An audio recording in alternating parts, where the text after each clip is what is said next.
استنى استنى ما تمشيش. سمعت عن كتاب بيتكلم؟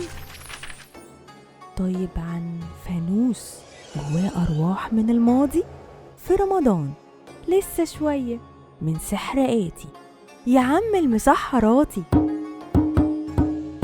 أساطير أساطير. وفعلا هنا هتسمع عن حاجات غريبة بتطير في برنامج من سحر آتي.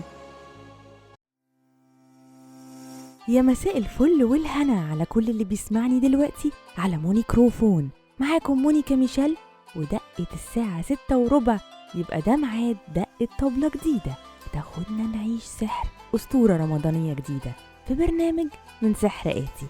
النهاردة الطبلة دقت هتاخدك لمكان بعيد وسط الصحراء. لو قربت شوية هتلاقي جوه قرية في بير مهجور، محدش كان عارف مصدره منين، لكن ميته كانت أنقى من أي مية. أي حد يشرب منها كان يحس براحة غريبة. والعجيب في البير ده إن كانت ميته ما بتظهرش غير للصايمين. هتقولي إزاي؟ تعالى وأنا أقولك. البير ده كان ناشف طول السنة إلا في شهر رمضان.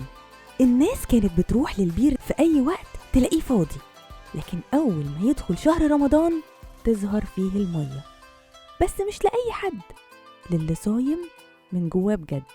اللي يجي وهو صايم بجد للبير كانت تطلع له أحلى مية وأنقى مية.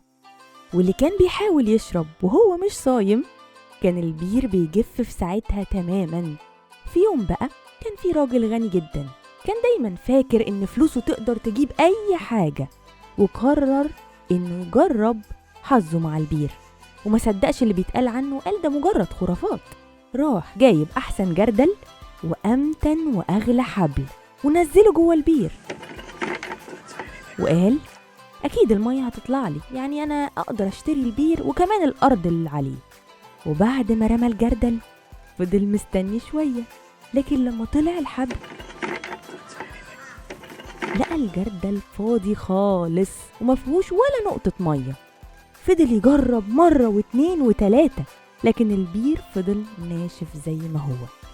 وفي نفس الوقت بقى تبص من بعيد تلاقي جاي شاب بسيط خالص، كان اسمه حسان، صايم وجسمه باين عليه التعب من الحر. وراح وهو مؤمن إن المية هتكون موجودة، وقف جنب البير وقال بكل هدوء: يا رب، مش طالب غير شوية مية تقويني على صيامي.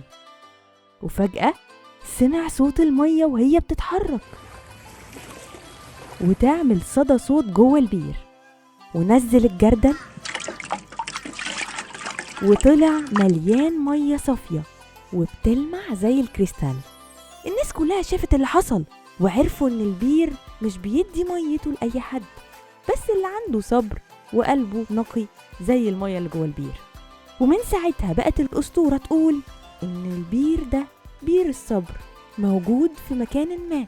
يظهر ويعرف مكانه اللي عايز خير بجد، مش اللي فاكر كل حاجة يا قوة يا فلوس. لا، قولي انت بقى عزيزي اللي بتسمعني دلوقتي، ايه اللي صبرت عليه قوي وحصل وساعتها بس حسيت بلذة تعبك وصبرك ده؟ اكتب لي هنا تحت في الكومنتس. وللأسف سكت دلوقتي حالا صوت طبلة النهاردة بنهاية حلقتنا من برنامج من سحر آتي. استنوني بكرة في نفس الميعاد الساعة 6:15 مساء، هنعيش سوا سحر أسطورة رمضانية جديدة. كنت معاكم مونيكا ميشيل على مونيكروفون. من سحر آتي، من سحر آتي، من سحر آتي، من سحر آتي. هنا يوماتي من سحر آتي.